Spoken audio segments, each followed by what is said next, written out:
Have you ever felt that your mind never stops thinking about others, replaying conversations, or worrying about what people think? Buddhism teaches that most of our suffering is not created by the outside world, but inside our own minds. In this video, we'll explore how to let go of the endless cycle of thoughts, discover the power of detachment, and learn how mindfulness can free us from mental noise. Stay with us, because the path to peace begins when you stop thinking too much about anyone. Don't think too much about anyone. We often live trapped in our own heads, giving more space to others than to ourselves. How many times have you gone to bed thinking about what someone said to you, what they might be thinking, or what impression you left? Hours pass, sometimes days, and the same thought returns again and again. It feels like a record stuck in an endless loop. Buddhism invites us to look at this very human habit with fresh eyes. One of its core teachings is that suffering does not primarily come from the world outside us, but from the way we hold on to our thoughts and interpretations. We cannot stop people from acting, speaking, or having their own opinions, but we can learn how not to let those opinions dominate our inner space.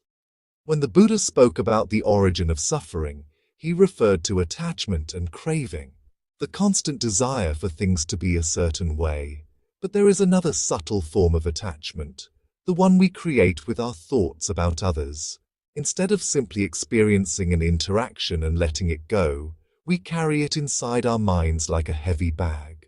This is why the phrase, "don't think too much about anyone," has such a liberating power. It doesn't mean we should stop caring about people or become cold. It means we should not allow the weight of endless thoughts about them to steal our peace. Think for a moment, how much energy have you lost replaying what someone might be thinking of you? How much time have you wasted imagining scenarios that never happened? This is not just imagination, it's self-imprisonment. Buddhism gives us a mirror to see that the suffering in these moments is not caused by the person we are thinking about, but by our own attachment to the thought. Imagine sitting by a river. Leaves float past on the water, carried by the current. Your thoughts are like those leaves. You can watch them, let them pass, and keep your calm. But what we usually do is grab one leaf, hold it tightly, and refuse to let it go. Soon, that leaf becomes a burden, and we forget there is a whole river flowing freely. Thinking too much about others is like clinging to the leaf. It doesn't make the river stop, but it does make us suffer unnecessarily. This teaching also connects with the practice of compassion. In Buddhism, compassion is not about overthinking someone else's life, trying to fix them in our minds, or worrying endlessly. Compassion means offering understanding and kindness, but from a space of clarity, not from mental entanglement. When we think too much about someone, we lose this clarity, because our own projections and fears cover the truth. There is also a deep wisdom here about self-respect. To stop thinking too much about others is to give yourself permission to reclaim your mental energy. Imagine how different your days would be if instead of turning your attention outward, you directed that same energy toward cultivating peace, creativity, or inner silence. The mind is powerful, but when it becomes obsessed, it becomes our worst enemy. The Buddha often compared the mind to a wild monkey, jumping from branch to branch without rest. Overthinking about others is exactly that. The restless monkey moving from one memory to another, one worry to another. The first step to calming the monkey is noticing that it's restless. That awareness alone opens the door to freedom. So when we hear the phrase, "don't think too much about anyone," we can see it as an invitation to turn inward. It is not about ignoring people, but about recognizing that peace does not depend on controlling them or understanding every detail about them. Peace arises when we stop giving them more mental space than they deserve. At its heart, this message is a reminder that the mind is where battles are won or lost. Buddhism teaches us to look at our thoughts not as absolute truths, but as passing phenomena. The more we understand this, the less we suffer. Thoughts about others will come, but we can choose not to feed them. We can choose to let the leaves float down the river. In this way, Buddhism does not tell us to isolate ourselves from people. It tells us to free ourselves from the prison of thoughts that make us forget who we are. Because when your mind is free, you can relate to others with more authenticity, more kindness and more love, but without being a prisoner of endless thinking. The weight of thoughts. Thoughts are invisible, intangible, and yet they often feel heavier than any physical burden we carry. You can lift a stone, carry it for a few steps, and then put it down. But a thought, once it takes root in your mind, can stay with you for hours, days, even years. And unlike a stone which you can clearly see and feel, the weight of a thought is subtle, almost invisible. That is why we so often underestimate its impact. Buddhism teaches that thoughts are like clouds passing through the sky. They appear, take shape and then dissolve. But most of us don't allow them to dissolve naturally. Instead, we hold on to them, replaying them over and over as if by repeating them, we could somehow change the past or secure the future. This clinging is what turns a passing thought into a heavy chain. Consider a simple example. Someone makes a comment about you at work or in your family. It may have been careless or even unintentional, but if your mind grabs onto it, the thought of that comment can weigh on you for days. You begin to wonder why they said it, what they really meant, what others think about it, and whether it will affect your image. One small event multiplies into dozens of thoughts, each one adding weight to your inner load. This is why Buddhism places so much importance on the mind. It tells us that our suffering is not so much in events themselves, but in the stories we weave around those events. The Buddha compared the mind under the grip of negative thoughts to a man shot by 2 arrows. The first arrow is the actual event. Someone says something hurtful, or something doesn't go your way. The second arrow is all the thinking, worrying, and replaying that follows. The first arrow causes pain, but the second arrow multiplies it and makes the wound far worse. The weight of thoughts can also affect the body. Science today confirms what Buddhism has been saying for centuries. Excessive thinking and worrying produce stress, tension, and even illness. Have you ever noticed your shoulders tightening or your stomach clenching when you cannot stop thinking about something? The body is telling us that the mind's burden is too heavy. But what makes this burden tricky is that it often disguises itself as necessary. We tell ourselves we need to think things through, we need to replay the situation, we need to prepare for every possible outcome. Of course, reflection has its place. Planning and problem solving are useful. But beyond a certain point, thought turns into rumination. And rumination is like carrying a bag of stones that gets heavier with every step. Buddhism suggests a radical but simple alternative. Observe the thought, recognize it, and let it go. This doesn't mean ignoring your problems or denying reality. It means refusing to carry the extra weight that comes from unnecessary repetition. The thought may arise, but you do not need to feed it. You can let it float like a cloud instead of tying it down with ropes. One way to understand this is by looking at how memory works.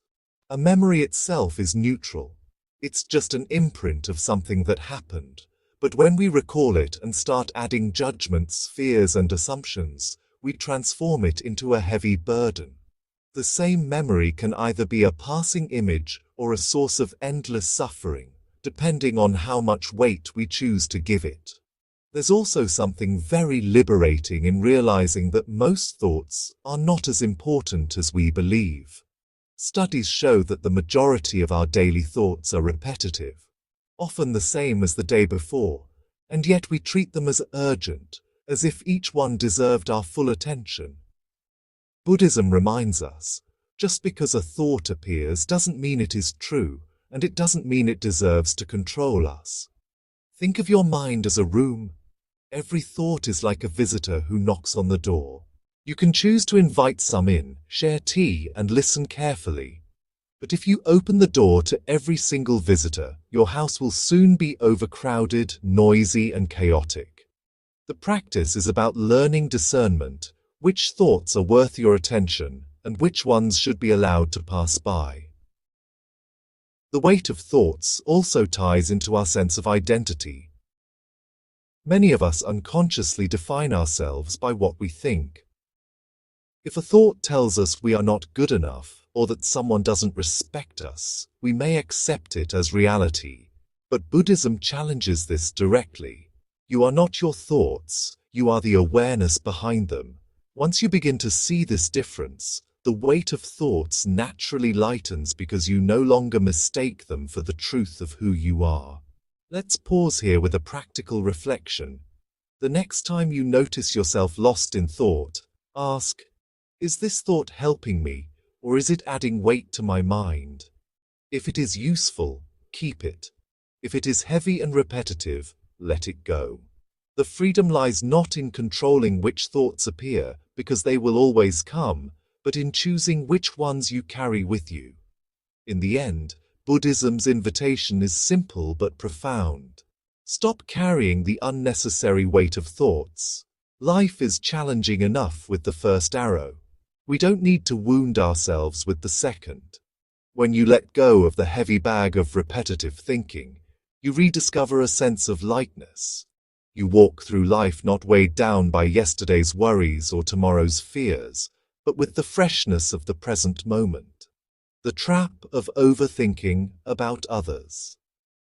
One of the most common ways we lose our inner peace is by giving too much space in our minds to other people. We replay what they said. We analyze their expressions. We imagine what they might think of us. Sometimes we even try to predict their reactions before they happen. All of this is the trap of overthinking about others, and it's a trap that steals not only our time, but also our freedom. The problem is not caring about others. Compassion and connection are essential to human life. The problem is when caring turns into obsession, when thoughts about others take up more room in our minds than our own presence does. Think about how often you've had a quiet moment alone, only to fill it with endless analysis of someone else's behavior. That moment could have been peace, but instead it became worry. Buddhism points out that one of the greatest illusions we fall into is believing that by thinking more about others, we will somehow control or understand them better. But the truth is, we cannot control what others feel or do. Their actions are guided by their own history, fears and desires, many of which we will never fully see. To think excessively about them is like trying to stop the wind with your hands. It's effort without result. There is also a hidden danger in this trap. When we overthink about others, we often create stories that are not true. A person doesn't answer your message and suddenly your mind creates a narrative. They are upset. They don't respect you. They are ignoring you. Hours or days later, you discover they were simply busy. In that time, you suffered for something that never existed outside your mind. This is the prison of projection, and it is built thought by thought. Another layer of this trap is comparison. When we think too much about others, we often measure ourselves against them. We look at their successes, their possessions, their appearance, and we let those comparisons define our value. Buddhism teaches that comparison is another form of craving because it makes our happiness dependent on something external. Instead of living our own path, we become prisoners of someone else's shadow. But why do we fall into this trap so easily? One reason is habit. The mind is conditioned to seek problems and analyze situations. Evolution shaped us to scan our environment for threats, and in today's world, that instinct often turns toward other people's opinions. Another reason is insecurity. When we are not grounded in our own worth, we look to others to validate us. Their silence or disapproval then becomes unbearable, and our thoughts spiral endlessly.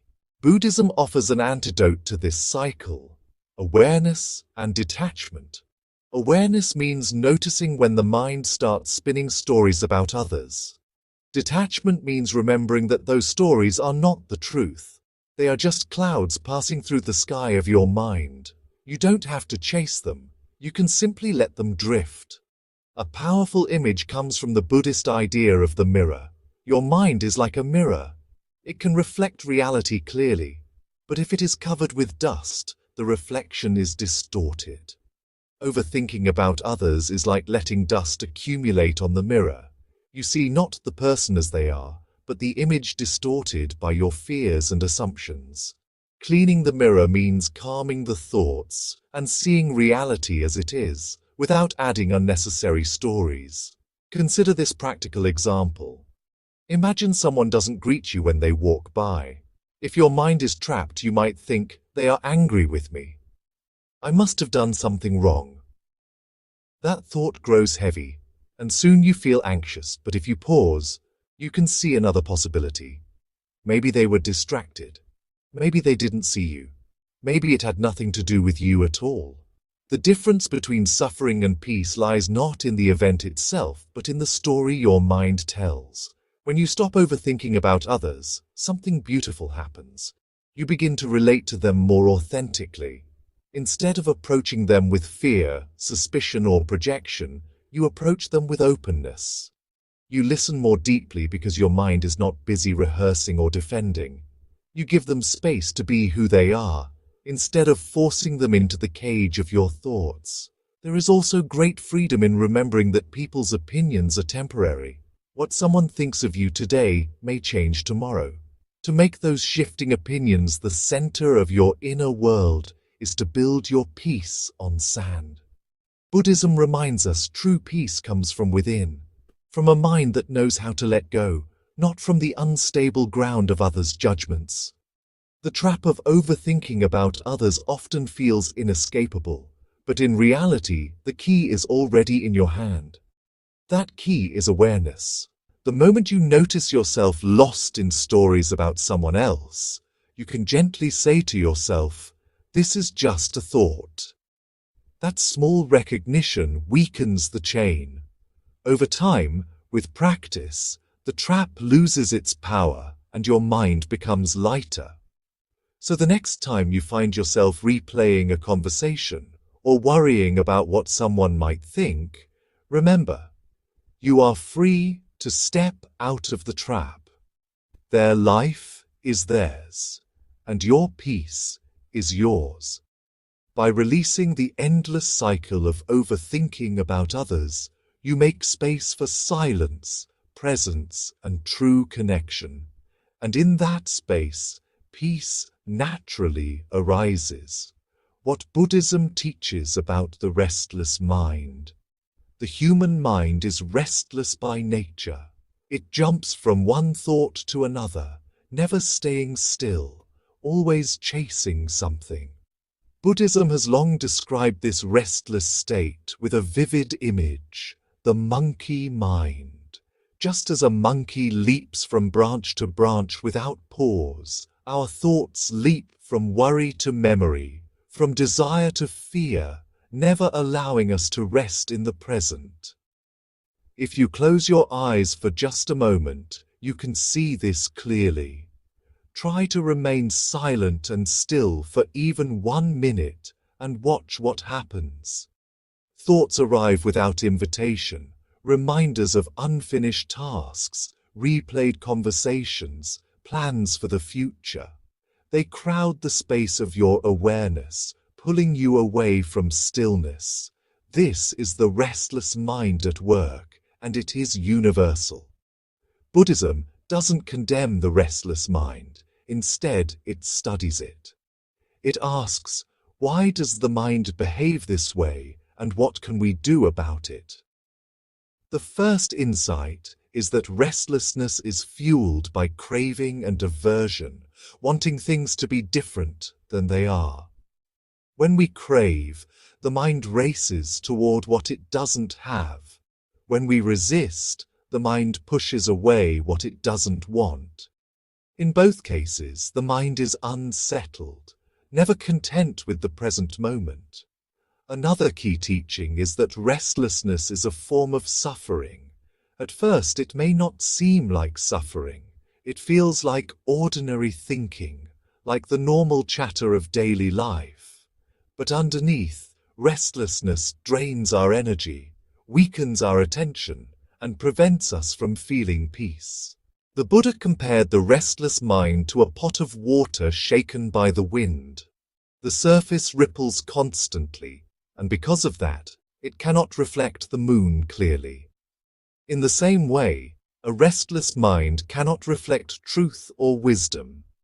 This is why meditation holds such an important place in Buddhism. Meditation is not about forcing the mind to be empty. It is about training the mind to see its restlessness without feeding it. Each time you notice the mind wandering and gently bring it back, you weaken the habit of restlessness. Slowly, the water becomes still and clarity arises naturally. But restlessness doesn't appear only in formal meditation. It follows us everywhere, in conversations, in work, even in rest. You may sit down to enjoy a meal, but your mind is already at tomorrow's meeting. You may walk in a park, but your thoughts are busy with yesterday's argument. The body is here, but the mind is elsewhere. This is the essence of restlessness, never being fully where you are. Buddhism teaches that the way to heal this is through mindfulness. Mindfulness means anchoring your attention to the present, to what is happening right now. If you are eating, you notice the taste, the texture, the simple act of chewing. If you are walking, you feel the ground under your feet and the rhythm of your steps. These small acts of awareness calm the restless mind, not by force, but by giving it a place to rest. Another important teaching is that restlessness is often linked to identity. We are restless because we are always trying to become someone else, more successful, more admired, more secure. This endless striving pulls the mind out of the present and into a future that never arrives. Buddhism suggests a different approach. Instead of chasing an image of who you think you should be, learn to be fully present with who you are right now.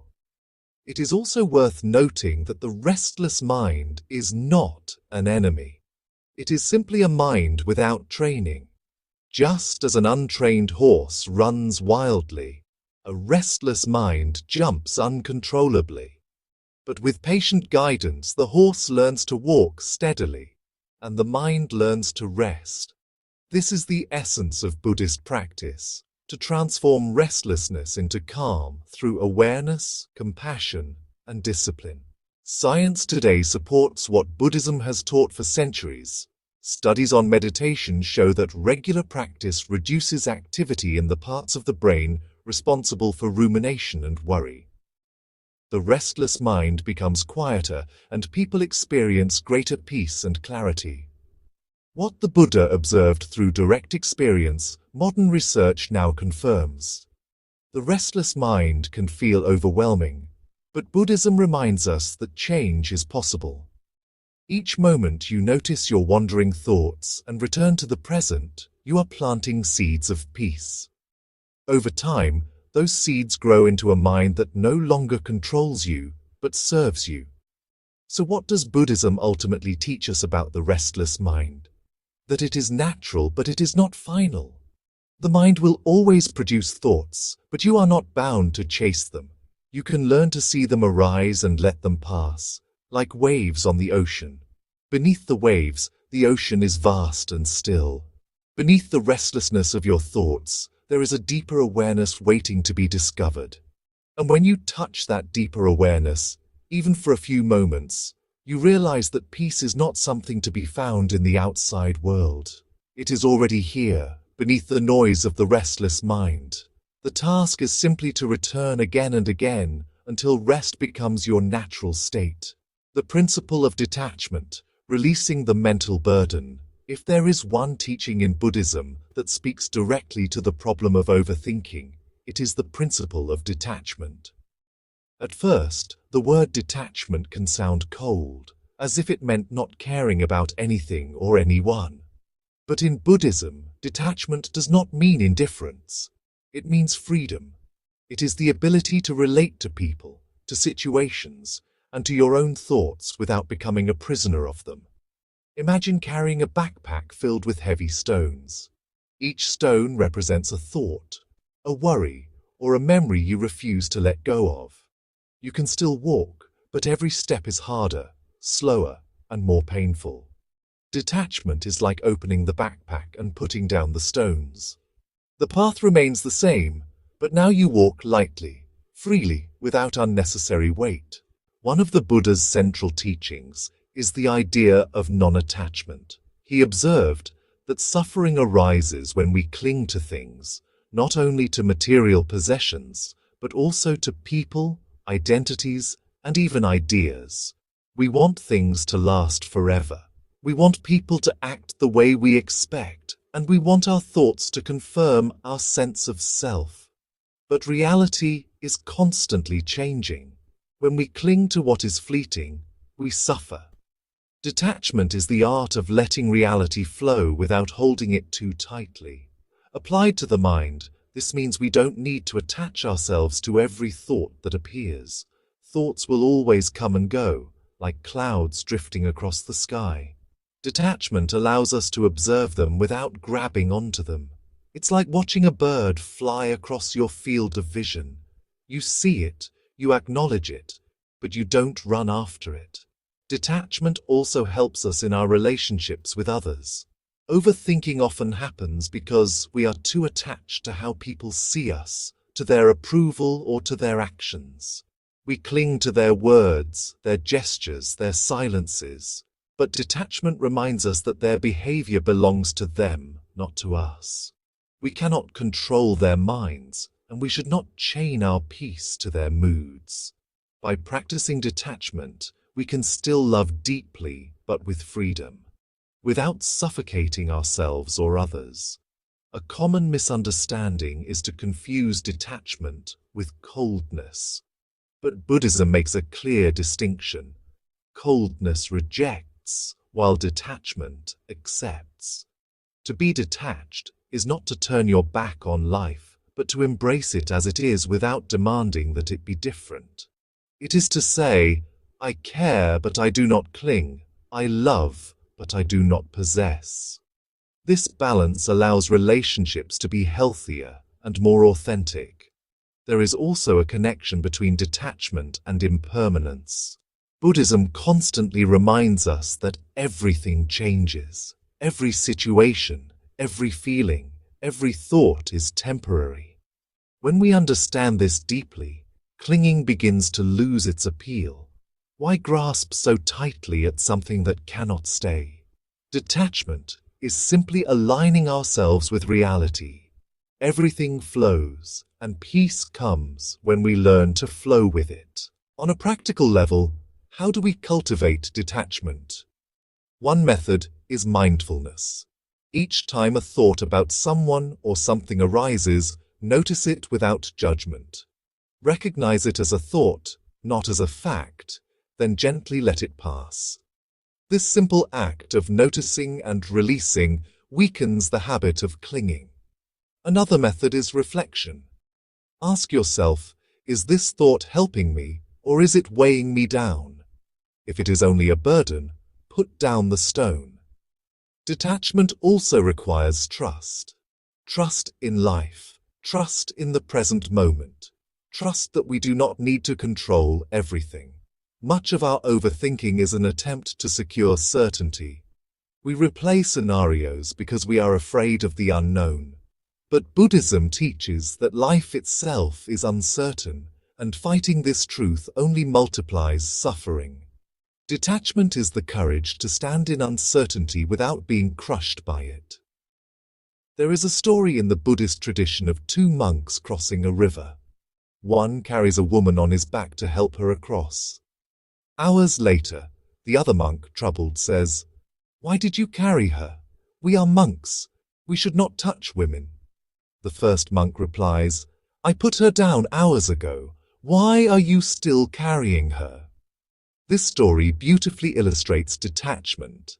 The physical act lasted only minutes, but the thought weighed heavily because one of the monks refused to release it. We often do the same, carrying in our minds what has long since ended. When you practice detachment, you begin to see life differently. Problems don't disappear, but they no longer control you. Relationships don't vanish, but they become lighter, freer. Thoughts don't stop arising, but they lose their grip. This is the power of detachment, not the absence of connection, but the presence of freedom. In the end, the principle of detachment is not about escaping life, but about engaging with it fully, without chains. It is about walking through life with open hands instead of clenched fists.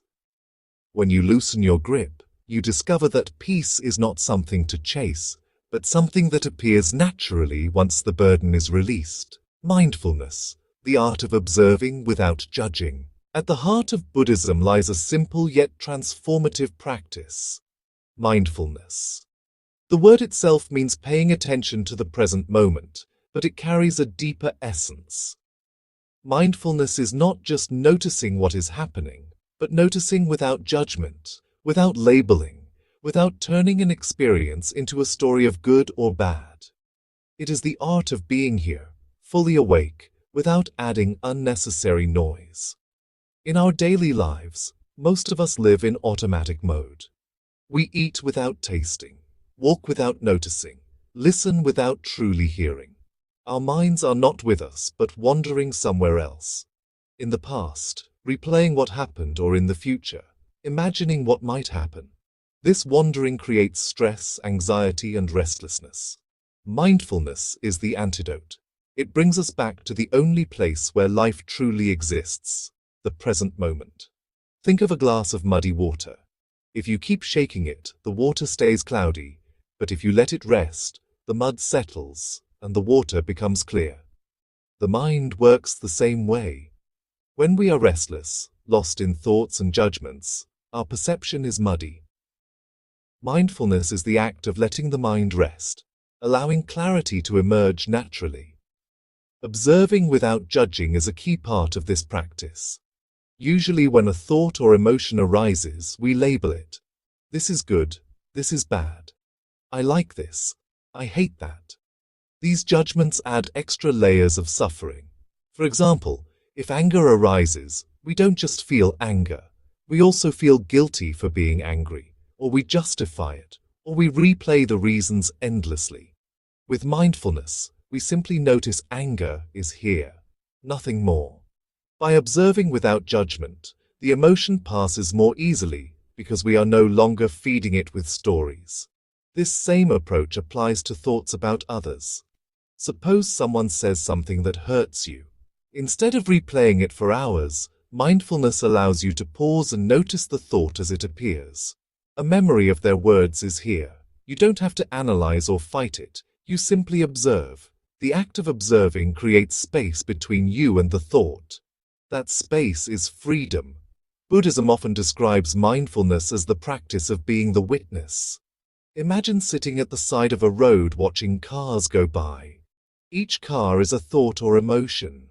Some are noisy, some are fast, some are slow. Normally we run into the road, chase after cars, or get hit by them. But mindfulness teaches us to sit calmly and watch them pass. We don't need to stop the cars. We only need to stop running into traffic. Mindfulness also changes how we relate to pain.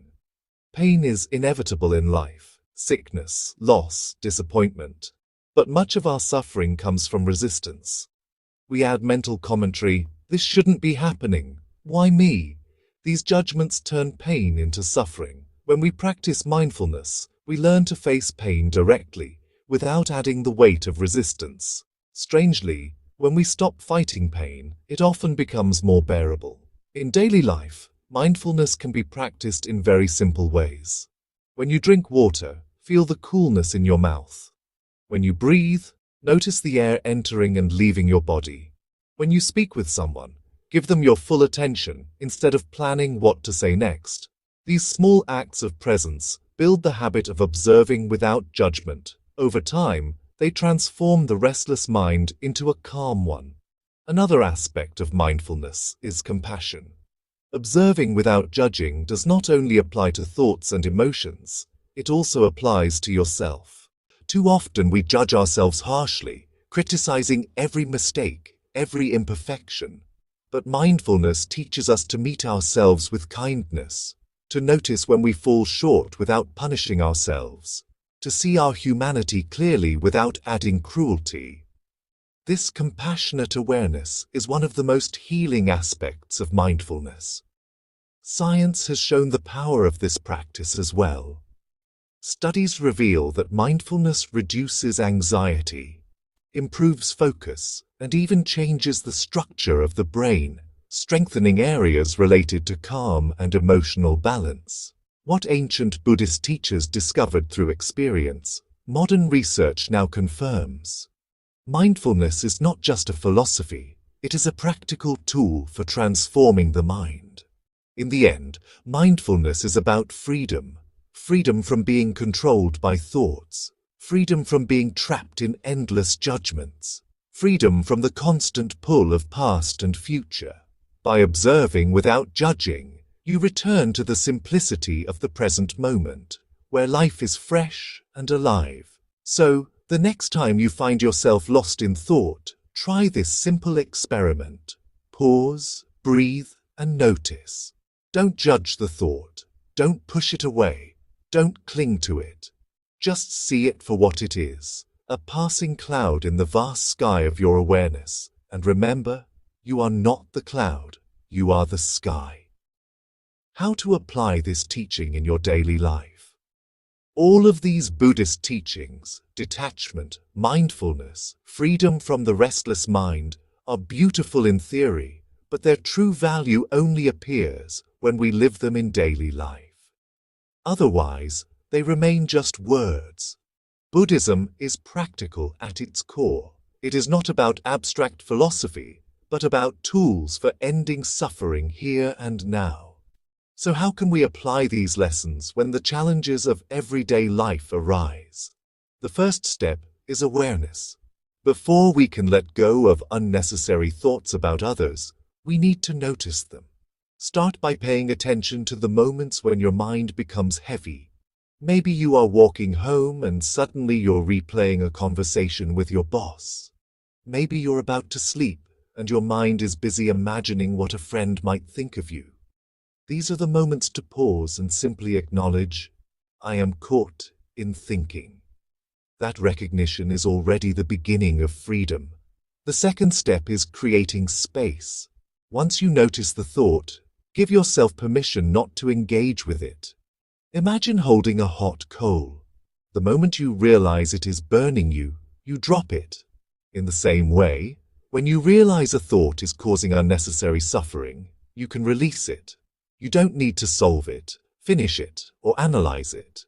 You can just let it go, like dropping a stone into a river. One practical method is conscious breathing. Whenever you notice your mind caught in overthinking, return to your breath. Inhale slowly, exhale slowly, and feel the rhythm of life in your body. The breath is always in the present moment. By focusing on it, you anchor yourself here and now, instead of drowning in stories about the past or future. Another way to apply this teaching is through mindful pauses. In modern life, we often move quickly from one task to another without stopping. Try creating small islands of mindfulness throughout the day. Before sending an email, pause and take one breath. Before answering a call, pause and notice how you feel. Before eating, pause and give thanks for the food. These pauses create small but powerful moments of awareness that weaken the habit of restlessness. In relationships, the application is just as important. When someone says something that bothers you, instead of reacting immediately, pause, notice the emotions rising inside you, observe them without judgment. You may feel hurt, angry, or anxious, but by witnessing the feeling instead of acting on it blindly, you prevent the cycle of overthinking from taking over. In that space of awareness, you can respond more wisely. Another daily practice is reflection on impermanence. Remind yourself regularly that everything changes: your thoughts, your moods, your circumstances. This reflection makes it easier to let go of obsessive thinking, because you see clearly that nothing is permanent. A worry that feels overwhelming today may vanish tomorrow. By remembering impermanence, you weaken the grip of your thoughts. Technology also plays a role in our mental restlessness.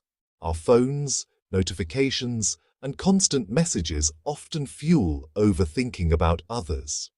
One way to apply Buddhist wisdom is to set boundaries with technology.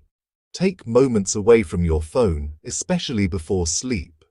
Create spaces of silence where your mind can rest. These simple choices protect your peace. Another practice is gratitude. When the mind is caught in endless analysis, it often focuses on what is missing or what is wrong. Gratitude shifts the focus to what is already here.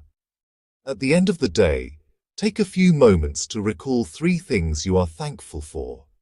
They don't need to be big. Even the taste of a meal, the smile of a stranger, or the quiet of the evening. Gratitude grounds you in the present and softens the restless mind. For those who want a more structured practice, meditation is the most direct way to apply these teachings. You don't need hours each day. Even 5 or 10 minutes of sitting quietly, focusing on your breath, and watching your thoughts pass can bring enormous change. Over time, you develop the ability to remain calm, not only in meditation, but in the middle of daily challenges. It is also helpful to practice self-compassion. When you notice yourself overthinking again, don't criticize yourself. Don't say, "Why can't I stop?" That judgment only creates more suffering. Instead, gently acknowledge, "This is the nature of the mind. I am learning to let go." Treat yourself with the same patience you would offer to a child learning to walk. Each step, each small moment of awareness is progress. Finally, remember that applying these teachings is not about perfection. The mind will wander, thoughts will return. That is natural. What matters is not eliminating thoughts, but changing your relationship with them. With practice, you begin to live more lightly. You carry fewer stones, you spend less time trapped in others' opinions, and more time at peace within yourself. Applying Buddhist wisdom to daily life is not a sudden transformation, but a gradual unfolding. Day by day, thought by thought, you learn to live with more freedom. And little by little, you discover that the peace you were searching for has always been within you, waiting for you to release the weight of unnecessary thinking. The path to inner peace. When we explore Buddhist teachings about the restless mind, detachment, and mindfulness, all roads point toward the same destination: inner peace. But what does inner peace really mean? It is not the absence of problems or the end of difficulties. Life will always bring challenges, loss, and change. Inner peace is the ability to remain calm and balanced in the middle of all of this.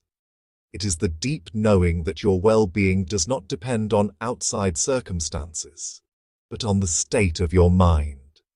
Buddhism describes peace as a natural quality of the mind, when it is free from attachment and delusion. Imagine a lake on a clear day. When the water is still, it reflects the sky perfectly. But when it is disturbed, the reflection becomes distorted. The mind works the same way. When it is restless, attached, and filled with endless thinking, it cannot see reality clearly. But when it becomes still, peace and clarity appear naturally, like the reflection in calm water. The path to inner peace is not about fighting the mind, but about understanding it. You cannot force peace by trying to stop your thoughts or control every situation. Peace comes when you stop clinging, when you let go of the unnecessary weight. The Buddha taught that suffering arises from craving, and peace arises from letting go. This is the essence of the path. One important step on this path is self-awareness. You cannot find peace if you don't know what is disturbing your mind. Begin by watching your patterns. Notice when your thoughts become obsessive, when your emotions spiral, when you give too much power to others' opinions. Awareness is the doorway to peace, because you cannot release what you do not see. The next step is acceptance. Much of our suffering comes not from what happens, but from our resistance to it. We want life to go a certain way, and when it doesn't, we struggle. Inner peace grows when we learn to accept reality as it is. This doesn't mean we stop working to improve things, but it means we stop fighting against the present moment. Acceptance is not weakness, it is strength, because it allows us to meet life with clarity instead of resistance. Another step is compassion. Peace is not just a private feeling, it is also how we relate to others. When we hold anger, resentment, or endless judgment, our inner world cannot be calm. Compassion softens these sharp edges. It doesn't mean tolerating harmful behavior, but it means choosing not to poison your own heart with hatred. Compassion clears the space for peace to take root. On this path, mindfulness is the practice that ties everything together. Each time you return to the present moment, each time you observe a thought without judgment, you take one more step toward peace. These small steps add up. Over time, mindfulness becomes not just something you practice, but the way you live. It transforms ordinary moments, walking, eating, listening, into gateways to peace. It is also essential to understand that inner peace is not something far away or reserved for monks in monasteries. It is available to you right now in the middle of your daily life. You don't need to escape your responsibilities or run away from the world. Peace is not found by changing your environment, but by changing your relationship with your mind. Even in the noise of the city, even in the chaos of work, you can find silence inside. The path to inner peace is gradual. There will be days when the mind feels restless, when old habits of overthinking return. That is natural. The key is persistence. Every time you bring your attention back to the present, every time you let go of unnecessary thoughts, every time you choose compassion instead of resentment, you are walking the path. Peace is not a sudden destination, but a journey of countless small choices. Ultimately, Buddhism reminds us that peace is your true nature. It is not something you need to create. It is something you uncover by removing the layers of restlessness and attachment. Like the sun hidden by clouds, peace is always shining behind the storms of the mind. Your task is not to make the sun appear, but to stop clinging to the clouds. When you live with this understanding, life becomes lighter. Problems remain, but they no longer dominate you. Thoughts arise, but they no longer control you. You can care for others without losing yourself in endless overthinking. You can walk through life with clarity, balance, and calm. This is the gift of the path, freedom from the prison of thoughts and the discovery of peace within. And so, the journey comes full circle. Don't think too much about anyone, because peace does not live in their opinions, in their judgments, or in their actions. Peace lives in your mind, waiting for you to return to it. The path to inner peace begins the moment you stop chasing and start resting in what has always been here, your own awareness. As we come to the end of this journey, remember, peace is not something far away. It's already within you. All it takes is learning to let go of unnecessary thoughts and return to the present moment. Now, I'd love to hear from you. In the comments, write one phrase that reminds you to stay calm and not overthink. It could be as simple as, I let go, or peace is here. Your words might inspire someone else who needs that reminder today. And if this message resonated with you, please share this video with a friend or family member who might be trapped in overthinking. Sometimes, a small teaching can change someone's entire perspective. Don't keep it to yourself. Spread the peace.